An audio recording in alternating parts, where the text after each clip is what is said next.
नमस्कार दोस्तों, आज हम एक्सप्लेन करने वाले हैं आवेशम फिल्म को। फिल्म की शुरुआत में हम देखते हैं कॉलेज शुरू होता है और बच्चों को हॉस्टल से अलॉट कर दिए जाते हैं। फिल्म की शुरुआत में हमें 3 लड़कों को दिखाया जाता है जिनके नाम थे बीबी, अज्जू और सैंडी। इन तीनों की दोस्ती हो जाती है क्योंकि ये लोग एक ही रूम में रहने वाले थे। फिर इनमें से एक शाम को कहता है कि अब हम कॉलेज में आ गए हैं तो क्यों ना हम लोगों को पार्टी करनी चाहिए। फिर ये लोग पार्टी करते हैं जिसमें लोग दारू पीते हैं और सिगरेट पीते हैं। फिर अगले दिन हम देखते हैं कुछ सीनियर जूनियर की रैगिंग ले रहे हैं जिसको देखकर अज्जू, बीबी और सैंडी डर जाते हैं। रैगिंग से बचने के लिए अज्जू भागकर यूनिफॉर्म लेने जाता है, लेकिन वहां उसे पता चलता है कि अभी तक जूनियर्स के लिए यूनिफॉर्म नहीं आई है। फिर कुछ दिन बाद उन्हें दिखता है कि सीनियर्स उनके साथियों की रैगिंग ले रहे हैं और उन्हें इस बात से पता चल जाता है कि कुछ दिनों बाद उनका भी नंबर आने वाला है। फिर जब शाम को हॉस्टल में 3 लोग अपने बाकी दोस्तों के साथ थे तो वहां पर वही लड़का आता है जिसकी आज रैगिंग ली गई थी और वह बताता है कि सीनियर्स ने मुझे गाना गाने के लिए कहा और जब मुझे गाना नहीं आया तो उन्होंने मुझे बहुत मारा। ये सुनकर रज्जू खड़ा होता है और पूरे ग्रुप को कहता है कि अब से हम लोगों को ग्रुप में रहना होगा ताकि सीनियर्स हमारी रैगिंग ना ले पाए। फिर अगले दिन वो सब लोग ग्रुप में जाते हैं और सीनियर्स उनकी रैगिंग नहीं लेते। लेकिन यह सब देखकर सैंडी कुछ ज्यादा ही उछल रहा था और सीनियर के सामने बहुत हवा बना रहा था। फिर शाम को जब सब लोग हॉस्टल आ जाते हैं तब वहां पर सैंडी आकर बताता है कि कुछ सीनियर्स अपना एड्रेस पूछ रहे थे लेकिन मैं उन लोगों की बेइज्जती करके वापस भाग आया हूँ, प्लीज तुम लोग संभाल लेना। फिर तभी वहां पर कुछ सीनियर्स आ जाते हैं और अज्जू सैंडी की बात के लिए उनसे माफी मांगता है और कहता है कि अगर तुमने कुछ भी किया तो मत भूलना कि यह हमारा हॉस्टल है।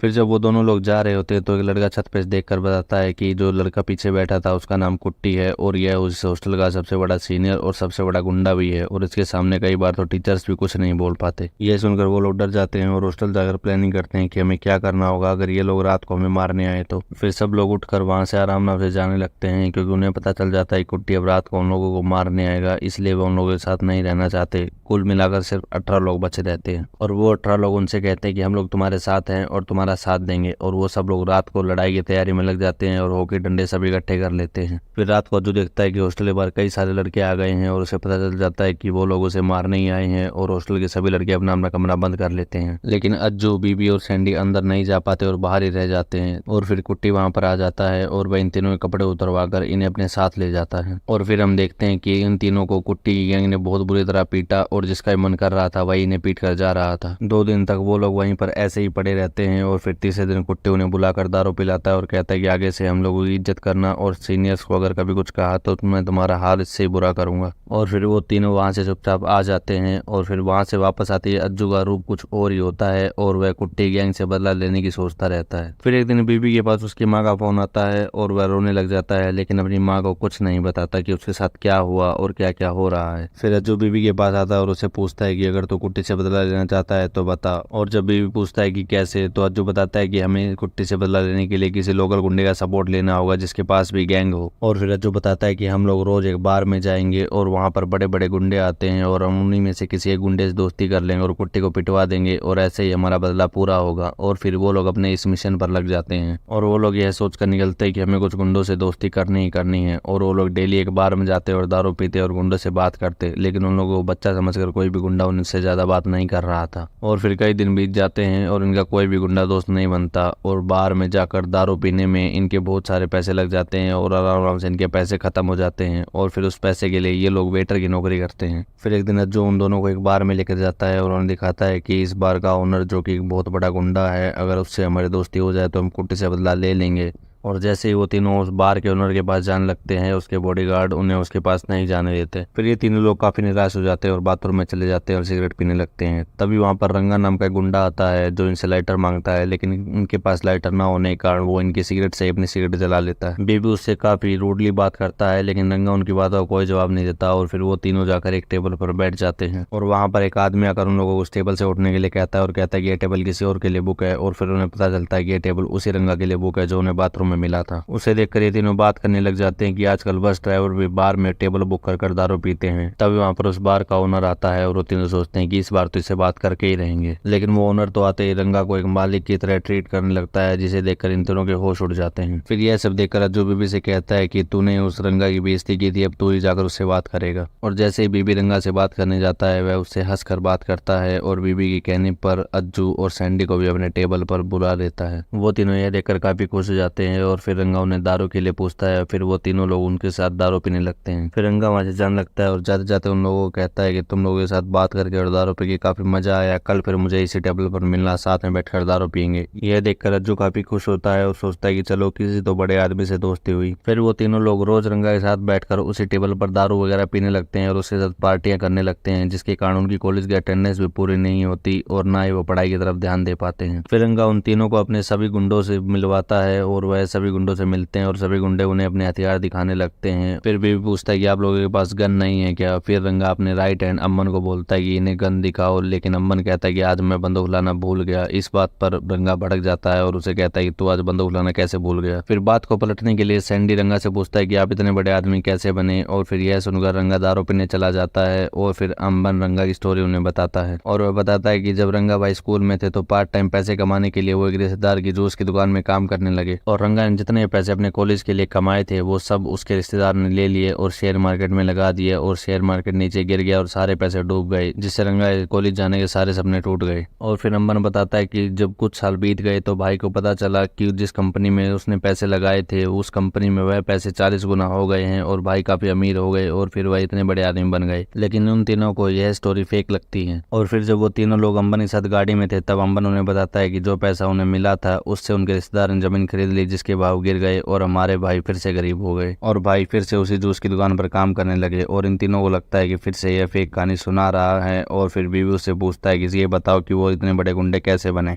और फिर अम्बन बीवी को कहता है गाड़ी में बैठो, मैं तुम्हें बाकी कहानी सुनाता हूँ। और फिर हम फ्लैशबैक में चले जाते हैं जहाँ पर रंगा जूस बना रहा है और वहाँ पर कुछ गुंडे आकर लड़ने लगते हैं और रंगा उन्हें बहुत मारता है। और फिर बाद में रंगा को पता चलता है कि वो एक बहुत बड़े गुंडे रेड्डी के आदमी थे। और फिर वहाँ पर रेड्डी आता है जो रंगा को देखकर इंप्रेस हो जाता है और उसे अपना राइट हैंड बना लेता है। फिर रेड्डी के बड़े बड़े कामों की डील रंगा करने लगा था और रंगा के सामने बड़े बड़े गुंडे ही फेल हो जाते थे। फिर फ्लैशबैक खत्म होता है और इन तीनों को उसके आदमी उसकी बहादुरी की अलग अलग किस्से सुनाने लगते हैं, लेकिन इन तीनों को अब भी लगता है कि ये लोग कुछ ज्यादा ही फेंक रहे हैं। और फिर अमन बताता है कि भाई की गुंडागर्दी करने की वजह से उनकी माँ भी उन्हें छोड़कर चली गई थी। और फिर उसके बाद रंगा दिल पत्थर का हो गया और उसने अपनी माँ को जाते हुए भी नहीं देखा और वो दीवार की तरफ ही मुंह कर खड़े रहे। और फिर उसके बाद उन्होंने अपनी गैंगी बना ली और फिर वो तीनों अपने रूम पर होते हैं और बीबी कहता है कि हम उसकी कहानी पर क्यों ही विश्वास करें, लेकिन सैंडी कहता है कि वो हमें दारू पिलाता है तो हमें उसकी कहानी मानने में क्या ही दिक्कत है। फिर उन तीनों के पास रंगा का फोन आता है और कहता है कि अगर तुम हमारी फाइट देखना चाहते हो तो आ जाओ मेरे बंगले पर। और रंगा उन्हें लेने के लिए अपनी गाड़ी भेज देता है और वो तीनों उस गाड़ी में बैठकर रंगा के बंगले पर पहुंच जाते हैं। फिर वो तीनों उस ऐशोआराम को देखकर अम्बन से पूछते हैं कि भाई के पास इतना पैसा कहाँ से आया। फिर अम्बन बताता है कि तुम्हें याद है जो जमीन उन्होंने खरीदी थी उस जमीन पर एयरपोर्ट बन गया, जिससे उनके पास बहुत सारा पैसा आ गया। फिर वहाँ पर रंगा आता है और इन तीनों को अपने साथ लड़ाई दिखाने के लिए ले जाता है। फिर वहाँ पर वो तीनों देखते हैं कि रंगा किसी को हाथ भी नहीं लगा रहा है और उसके गुंडे ही आपस में लड़ रहे हैं। रंगा सिर्फ दूर से बता रहा है कि किसको कैसे मारना है। फिर उसी फाइट के बीच में अज्जू अम्बन से पूछता है कि भाई तो किसको चाटा भी नहीं मार रहे, ऐसा क्यों। और फिर अम्बन बताता है कि जब से भाई की माँ उन्हें छोड़कर चली गई उन्होंने खुद से वादा किया है कि वे किसी को नहीं मारेंगे। और फिर इन तीनों को लगता है कि यह कोई बड़ा गुंडा नहीं, यह सिर्फ अपनी गैंग के सहारे चल रहा है। फिर जब उस रात वो तीनों बाकी सब लोगों के साथ बाहर बैठकर खाना खा रहे थे तब अम्बन टी शर्ट उतारकर अपने पीठ पर लगा निशान उन्हें दिखाता है और कहता है कि जब भाई और मैं डमसराज खेल रहे थे तो मैंने गलत उत्तर दिया था और भाई ने तलवार से मेरी कमर पर मार दिया था। यह सुनकर तीनों बहुत चक्के रह जाते हैं और फिर बीबी अम्बन से पूछता है कि भाई ने उस आदमी क्या किया जिसने उनको शुरू में पैसे नहीं दिए और उनका बहुत नुकसान हुआ था। और फिर अम्बन बताता है कि वह रिश्तेदार उनको मारने आया था लेकिन भाई ने उनके टुकड़े टुकड़े करके उन्हें किचन में दफना दिया था और उसका जो भी खून निकला था उससे पूरे घर की दीवारें पेंट कर दी थी। यह सुनकर तीनों डर जाते हैं और फिर पूरी गैंग मिलकर दारू पीने लग जाती है। फिर अगले दिन जब ये तीनों लोग उठते हैं तो वे देखते हैं कि वे रंगा के घर में हैं और उनके पास रंगा का फोन आता है और उन्हें बताया जाता है कि आज से तुम लोग हॉस्टल में नहीं बल्कि मेरे घर में रहोगे। और रंगा साथ में इन्हें अपनी बुलेट भी देता है जिस पर ये लोग कॉलेज में जाते हैं। और जब कुट्टी इन तीनों को बुलेट पर देखता है तो वह उनसे उनकी बुलेट की चाबी छीन लेता है और उनकी बुलेट अपने पास खड़ी कर लेता है और उन्हें धमकी देता है कि आज के बाद हमारे सामने बुलेट पर नहीं दिखनी चाहिए।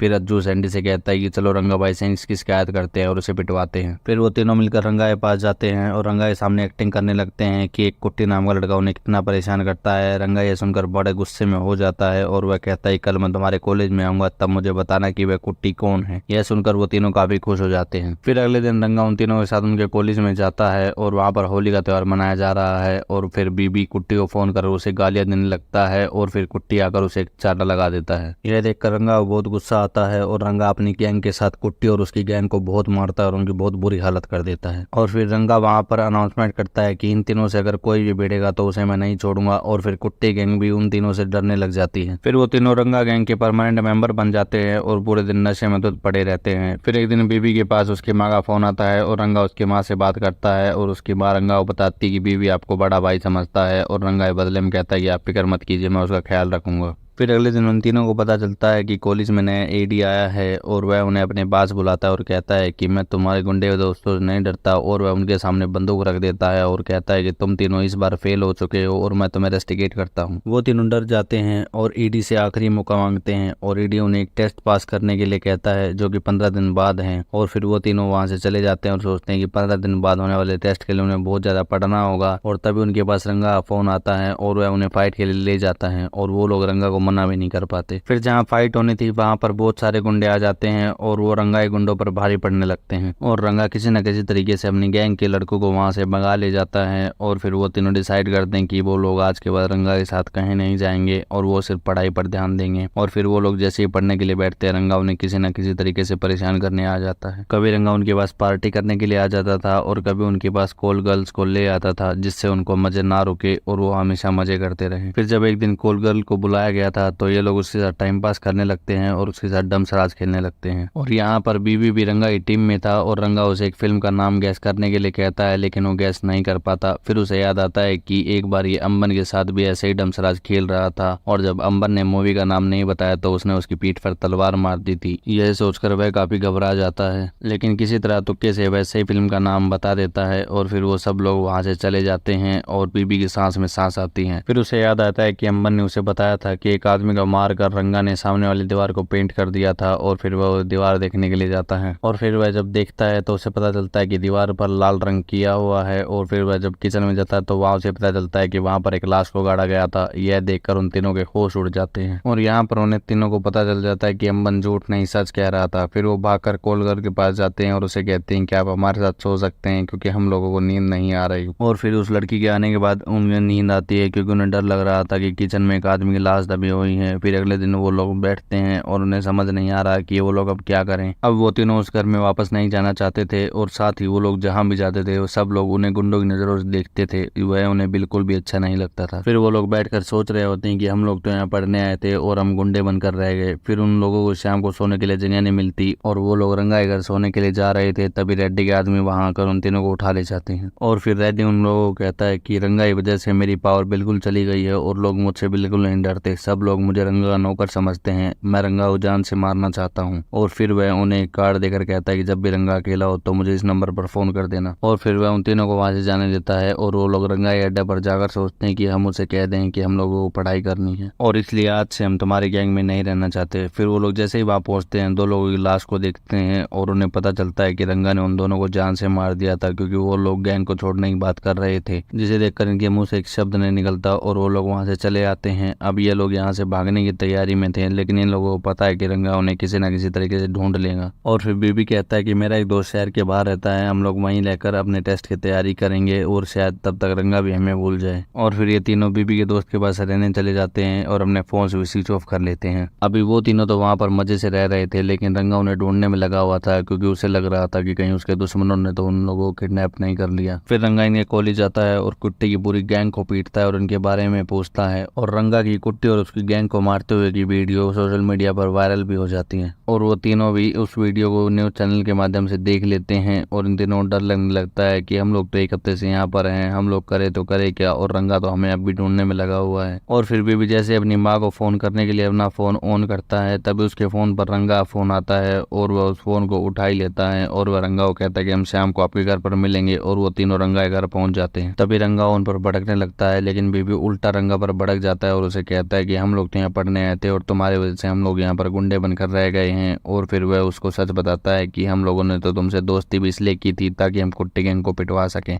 बीबी की बातें सुनकर रंगा को बहुत बुरा लगता है और वह अंबन को फोन करके उसको और पूरी गैंग को वहीं पर बुला लेता है। फिर बीबी अज्जू और सैंडी को एक तरफ ले जाकर कहता है कि ये रंगा हमारा ऐसे पीछा नहीं छोड़ेगा, क्यों ना हम तीनों इसको मिलकर मार डालें। लेकिन अज्जू और सैंडी इस चीज के लिए तैयार नहीं थे और दूसरी तरफ हम देखते ही रंगा दीवार को देखते हुए चुपचाप खड़ा है और हमें पता चलता है कि रंगा को जब भी दुख होता है वह दीवार की तरफ चेहरा करके खड़ा हो जाता है और वह किसी को नहीं दिखाता कि उसे कितना दुख है, बस सबको दिखाता है कि उसे कोई भी फर्क नहीं पड़ रहा। और रंगा वहीं पर खड़ा खड़ा रो रहा था, लेकिन तभी उसे कार की आवाज सुनाई देती है और उसे पता चलता है कि रेड्डी अपने बंदों के साथ वहां पर उसे मारने के लिए पहुंच गया है। फिर रंगा जल्दी से जाकर उन तीनों के कमरे बंद करता है और अकेला रेड्डी गैंग से लड़ने के लिए चल पड़ता है, क्योंकि अभी तक उसके गैंग के मेंबर नहीं आए थे। वो तीनों सोचते हैं रंगा अकेला रेड्डी से नहीं लड़ सकता और वह उसका क्या ही बिगाड़ लेगा। और फिर रेड्डी रंगा को बताता है कि उन तीनों ने उसे यहाँ पर बुलाया है उसे मारने के लिए। यह सुनते ही रंगा उठ पड़ता है और उसका दिमाग घूम जाता है और वह एक एक करके रेड्डी के सभी आदमियों को मारने लगता है। यह देखकर वो तीनों चौंक जाते हैं, क्योंकि उन्हें लग रहा था कि रंगा ये बस की तो कुछ भी नहीं है, क्योंकि उन्हें लगता था कि रंगा तो अपने गैंग के सहारे ही उछलता है। और रंगा आराम आराम से उसके आदमियों को मारकर फिर रेड्डी को भी जान से मार देता है और फिर वह उन तीनों को मारने के लिए उनकी तरफ बढ़ने लगता है। और यह देखकर वो तीनों घर में किसी कोने में छुप जाते हैं। तभी रंगा की गैंग भी वहां पर पहुंच जाती है। फिर हम देखते हैं कि रंगा रोता रोता उन्हें ढूंढ रहा है और साथ में यह भी कह रहा है कि मैंने तुम तीनों को भाई समझा था, क्योंकि मैं इस दुनिया में बहुत ही अकेला हो चुका था और तुम तीनों ने तो मुझे ही मारने की साजिश कर रखी थी। तभी उसको एक कमरे से आवाज आती है और उस कमरे का दरवाजा वह तोड़ने लग जाता है। तभी वह देखता है कि बीबी के फोन पर उसकी माँ का फोन आ रहा है और रंगा गुस्सा शांत हो जाता है और वह उसकी माँ का फोन उठा लेता है। फिर बीबी की माँ रंगा का हालचाल पूछने लगती है और वह उसे कहती है कि अपने छोटे भाई का ख्याल रखना, और यह सुनते रंगा गुस्सा शांत हो जाता है। लेकिन फिर भी वह दरवाजा तोड़ता है और इन तीनों को बहुत ज्यादा सुनाता है और साथ में यह भी कहता है कि आज तुम तीनों की वजह से मेरे आदमियों ने मुझे रोता हुआ देख लिया। तभी वो तीनों रंगा के पैरों में गिर जाते हैं और उसे कहते हैं कि हम लोगों को पढ़ना है, और रंगा उन्हें कहता है कि तुम लोग जाओ और पढ़ो, अगर तुम में से कोई भी फेल हुआ तो मैं उसे जान से मार डालूंगा। फिर उन तीनों रिजल्ट का दिन आता है और वहाँ हम देखते हैं कि सैंडी तो सभी सब्जेक्ट में पास हो गया था, लेकिन अज्जू और बीबी एक एक सब्जेक्ट में फेल हो गए थे। तभी रंगा वहाँ पर अपने गैंग के साथ आता है और इन दोनों के पीछे छड़ी लेकर भागने लगता है, क्योंकि उसे पता चल गया था कि अज्जू और बीबी एक एक सब्जेक्ट में फेल हो चुके हैं। और यहीं पर यह फिल्म खत्म हो जाती है। यह वीडियो अंत तक देखने के लिए आपका धन्यवाद। और अगर आप चाहते हैं कि मैं आपकी बताई किसी फिल्म का एक्सप्लेनेशन करूं तो आप मुझे कमेंट करके बता सकते हैं। और जाने से पहले वीडियो को लाइक करें, कमेंट करें और शेयर करें और बताएं कि आपको वीडियो कैसे लगी, और चैनल को सब्सक्राइब जरूर करें।